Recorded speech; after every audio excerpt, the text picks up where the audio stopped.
In the heart of Lagos, where wealth meets poverty at every street corner, there was a girl whose life was about to change in the most unexpected way. Her name was Adana, poor, rejected and invisible to the world. But what happened to her at a grand wedding ceremony would shock an entire city. Because sometimes, the person you throw away like trash is the treasure you've been searching for all your life. Adana was 23 years old, a maid in the household of Mrs. Obioma, one of Lagosi's wealthiest women. Every morning, Adana woke before sunrise. She scrubbed floors until her knees bled. She washed clothes until her hands cracked. And through it all, she never complained. Because she had nowhere else to go. No family. No past. Just a future that seemed darker than her present. Mrs. Obioma, she wore her wealth like a weapon. Designer clothes from Paris. Jewelry that could feed a village for months. And a heart colder than the air conditioning in a mansion. To her, Adana was not human. She was just help. Something to be used and discarded. But today was special. Today, Mrs. Nuosu's daughter Chioma was getting married. The wedding was the talk of Lagos. Politicians would attend, business moguls, celebrities, the crème de la crème of Nigerian society. For 3 days, the mansion transformed into chaos. Caterers rushed in and out. Decorators hung crystal chandeliers, and Adana, she worked 18 hours a day, preparing for a celebration she would never truly be part of. But Adana had a secret. At night, when the mansion fell silent, she would stand before a small, cracked mirror in her tiny room. She would imagine, what if I had a family? What if someone, somewhere, was looking for me? What if I belonged? These thoughts kept her going. These dreams were all she had. Little did she know, those dreams were closer to reality than she could ever imagine. The wedding day arrived like thunder. The mansion exploded with activity. Mrs. Nuosu barked orders like a general commanding an army. Chioma, the bride, demanded perfection in everything. And Adana moved like a ghost through it all, invisible, unnoticed, until she made one small mistake, one tiny error that would change everything. Adana was serving drinks. Her hands trembled from exhaustion. She had not eaten all day, had not slept more than 3 hours. And then it happened. As she poured champagne for one of the guests, her hand slipped. The golden liquid splashed across the white lace tablecloth. Time stopped. Every eye turned to her, and Mrs. Noyce's face had turned dark with rage. You useless girl. You worthless piece of trash. Do you know how much this wedding costs? Do you know who these people are? You have ruined everything, everything, everything. I should have thrown you out on the streets months ago. You are nothing. Do you hear me? Nothing. I am so sorry. Please forgive me. It was an accident. I did not mean to. I have been working all day without rest. Please, madame, I will clean it immediately. I will fix everything.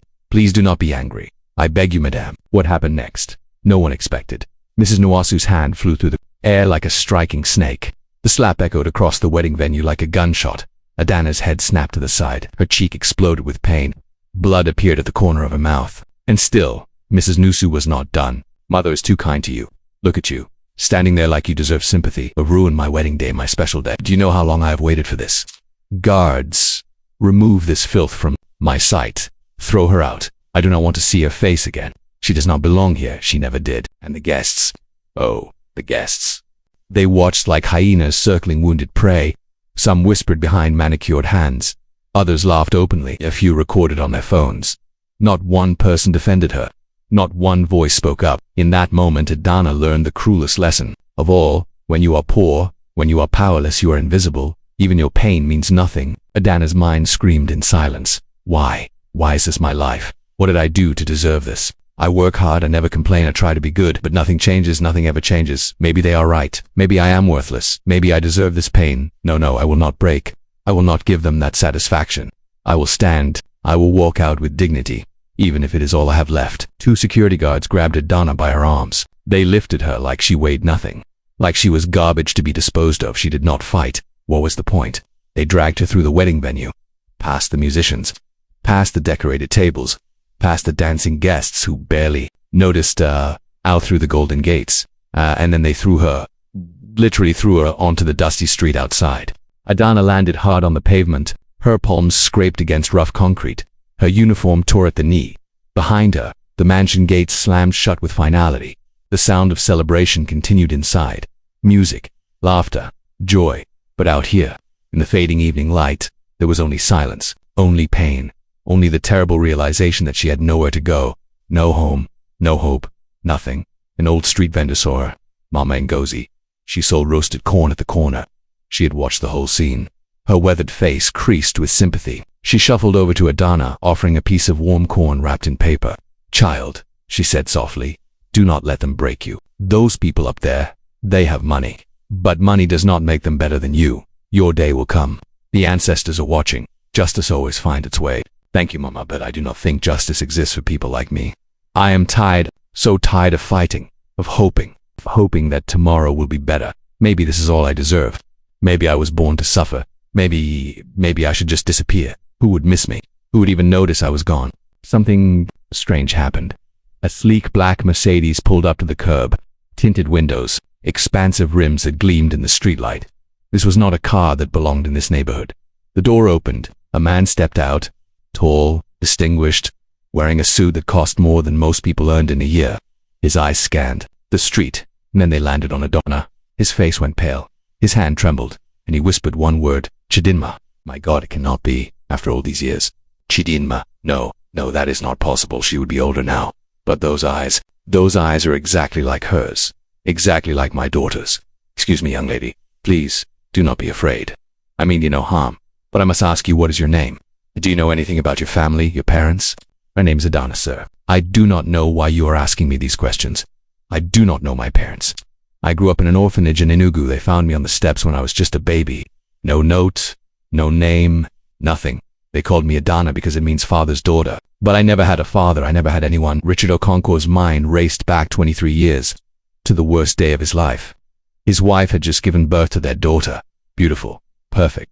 They named her Chidinma. God is good. But on the third day, while his wife slept, someone stole their baby from the hospital. Just vanished. The police searched. He spent millions on private investigators, but she was gone. His wife died from heartbreak 6 months later. And Richard had been searching ever since. "Adana, may I see your left shoulder, please? This is important. My daughter had a birthmark shaped like a small star right here. If you would just..." Adana hesitated, but something in his voice made her trust him. She pulled aside her torn uniform, and there it was. The birthmark. Exactly where he said it would be. Shaped like a star. The mark she had carried her entire life. The mark she thought meant nothing. Richard Okonkwo, billionaire businessman, fell to his knees on that dirty street. This man who commanded boardrooms, who made presidents nervous. He knelt before a poor maid and wept like a child. 23 years of grief poured out. 23 years of searching, of hoping, of praying. And here she was. His daughter. Alive, but broken, humiliated, thrown away like trash by people who didn't know they had just destroyed a billionaire's daughter. "Adana, I know this sounds impossible. I know you have no reason to trust me. But I believe you are my daughter, my Chidinma. I have DNA from when you were born. Hospital records. We can do a test. Right now, tonight, please. Give me a chance to prove it. Give me a chance to bring you home. To give you the life that was stolen from you, please. This is not real. This cannot be happening. Things like this do not happen to people like me. You are probably mistaken. Or this is some cruel joke. Why would you do this? Why would you give me hope when I have learned not to hope? I cannot go through more pain. I have had enough pain for one lifetime." But Richard Okonkwo was not a man who gave up. He gently guided Adana into his car. Mama Ngozi watched with wide eyes, whispering prayers. They drove to the finest private hospital in Lagos. Within 2 hours, DNA samples were taken and rushed to the lab. The doctor promised results by morning. And through it all, Richard never let go of Adana's hand, as if he was afraid she might disappear again. Dawn broke over Lagos. Richard had not slept. He sat in the hospital waiting room, watching Adana sleep in the private room he had gotten for her. His phone rang. The doctor, his hand shook as he answered. And then he heard the words he had waited 23 years to hear. "Mr. Okonkwo, the DNA test is positive. 99.9% match. She is your daughter. Congratulations, sir, you have found your Chidinma." Richard walked into that room. Tears streamed down his face. Adana woke up, confused, and then he showed her the results. Father and daughter after 23 years of separation. After a lifetime of pain. They held each other and cried. Two strangers who were never really strangers. Two hearts that had always belonged together. In that moment, all the suffering made sense. All the pain had a purpose. She'd been found. Richard Okonkwo wasted no time. His daughter would never suffer again. They left the hospital and drove to the finest boutique in Lagos. Designers brought out their best collections, jewelry, shoes, handbags, everything Adana had only dreamed of seeing. But she didn't care about the clothes. She didn't care about the money. For the first time in her life, she had something priceless. She had a father, she had family. She belonged. Chidinma, that is your real name, Chidinma Okonkwo. From this day forward, you will never answer to anyone who treats you as less than you are. You are my daughter, my heir. Half of everything I own belongs to you. But first, we have some business to attend to. There is a woman named Mrs. Nwasu and her daughter Kioma. They humiliated you. We threw you out like garbage.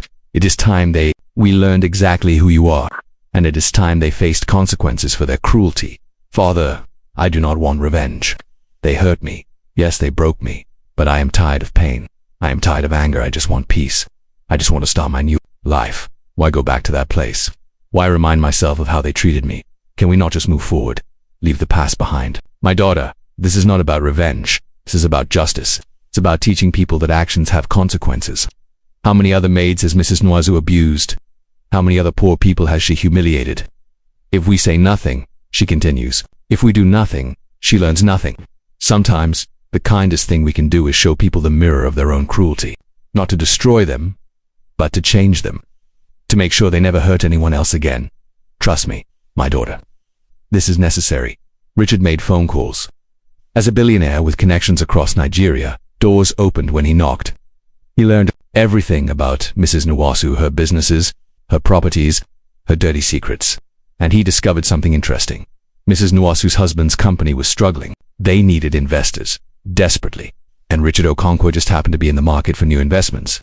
A meeting was arranged at the Nwasu mansion in 3 days. For 3 days, Chidinma prepared, not with anxiety, but with quiet confidence. Her father hired stylists, makeup artists, fashion consultants, but more importantly, he taught her to walk with her head high, to speak with authority, to own her space. You are not a maid anymore, he told her. You are Chidinma, a billionaire heiress, and it is time the world knew it. The day arrived, a convoy of luxury cars pulled up to the Nwasu mansion. The same gates that had been slammed in Adonis' face 3 days ago.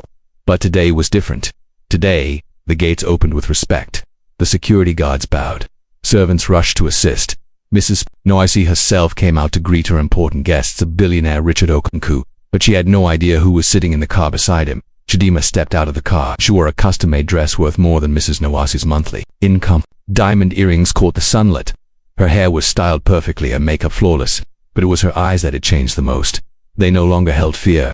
They held power, purpose. She walked toward the mansion entrance where Mrs. Nwasu stood frozen, and for a moment, recognition flickered across the woman's face. But no, it couldn't be. That was impossible. Mr. Okonkwo, welcome to my home. It is such an honor to host you. And this must be your assistant, your secretary. No, wait, there is something familiar about her. Have we met before? Young lady, you look like no. That is impossible. My former maid looked similar, but she was nothing. A nobody. And you are clearly well. You are with Mr. Okonkwo, so you must be someone important. Mrs. Nwasu, let me introduce you to my daughter. My only daughter, Chidinma Okonkwo, the heiress to the Okonkwo fortune. She was stolen from me as a baby. Searched for her for 23 years, and 3 days ago, I found her, right outside your gates, after you had slapped her, humiliated her, and thrown her onto the street like garbage. Yes, Mrs. Nwasu, the maid you abused, was my daughter. Color drained from Mrs. Nwasu's face. Her mouth opened and closed like a fish gasping for air. Her legs trembled. She looked at Chidinma, really looked, and saw not the poor maid she had abused, but the powerful young woman standing before her, the daughter of the man who could destroy her with a single phone call. The realization hit her like a physical blow. She had made the biggest mistake of her life, and everyone present could see it written across her face. Mother, who are these people? Why are you standing there like, wait, that face? I know that face. That is the maid. The stupid girl who ruined my wedding. What is she doing here dressed like that?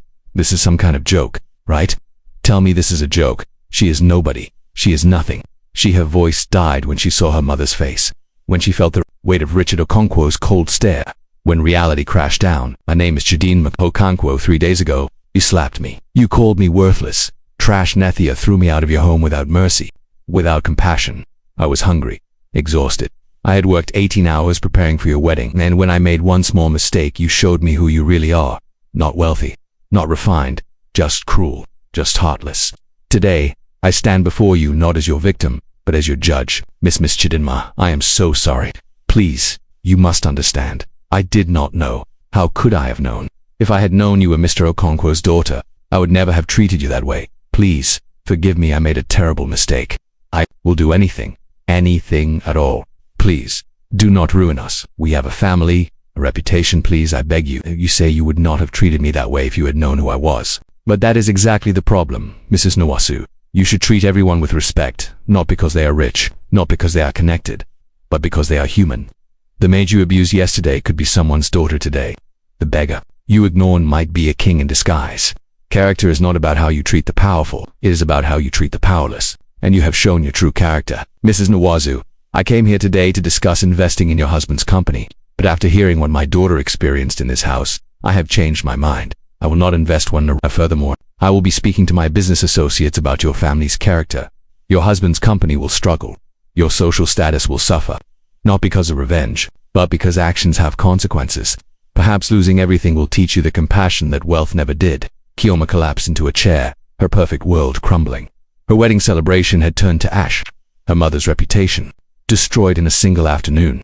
Or because they had shown cruelty to someone they thought was beneath them. The irony was not lost on anyone in the room. The nobody they had thrown away was worth more than their entire estate. And now, they would pay the price, not in violence, not in destruction, but in the slow, painful lesson that karma always comes around. I forgive you, Mrs. Nwasu, not because you deserve it, but because I refuse to carry your cruelty in my heart. I forgive you because forgiveness sets me free, but forgiveness does not erase consequences. I hope that one day you will learn that. Every person deserves dignity. Every worker deserves respect. And wealth without character is poverty of the worst kind. Goodbye, Mrs. Nwasu. I hope you become a better person. I truly do. Father and daughter walked out of that mansion together. But this time, Chidinma walked through the front door, head held high, hand in hand with her father. The same servants, who had ignored her 3 days ago, bowed low. The same gates that had been slammed in her face opened with reverence. She did not look back. There was no need. That chapter of her life was closed. A new one was beginning, and it was beautiful. Wait until the end to see the blessing that changed everything. 6 months passed. Chidinma Okonkwo became the face of her father's charitable foundation. She opened homes for orphans, shelters for the homeless, education programs for poor children. Every person she helped was treated with dignity, with respect, with love, because she knew what it meant to have nothing. She knew what it meant to be invisible, and she made sure no one under her care would ever feel that way again. As for Mrs. Nwasu, she lost her social status. Her husband's business failed. They had to sell their mansion, move to a smaller home, but something unexpected happened. In losing everything, Mrs. Nwasu found something she had never had before: humility. She began volunteering at Chidinma shelters, working with the poor, serving those she once looked down upon. The proud woman was broken, but from those broken pieces, something better was being built. One day, Mrs. Nwasu and Chidinma met at the shelter, the former madame and her former maid, but now, just two women. Mrs. Nwasu's eyes filled with tears. "Thank you," she whispered. "Thank you for teaching me what I should have known all along, that people are not measured by their bank accounts, but by their hearts." Chidinma smiled. "We all need to learn that lesson, Mrs. Nwasu. Some of us just learn it the hard way." And so, the poor maid who was slapped and thrown out at a wedding discovered she was a billionaire's daughter, but more importantly, she discovered her worth had nothing to do with money. She was valuable because she was kind, because she was a strong Miku. She refused to let cruelty turn her cruel, and in the end, that was worth more than all the wealth in the world, because character, my friends, is the only treasure that lasts forever. Remember this: the person you mistreat today might be the person you need tomorrow. The maid you ignore might be a queen. The beggar you dismiss might be a king. Treat everyone with respect, not because of who they are, but because of who you are. This is the wisdom of our ancestors. This is the truth that sets us free.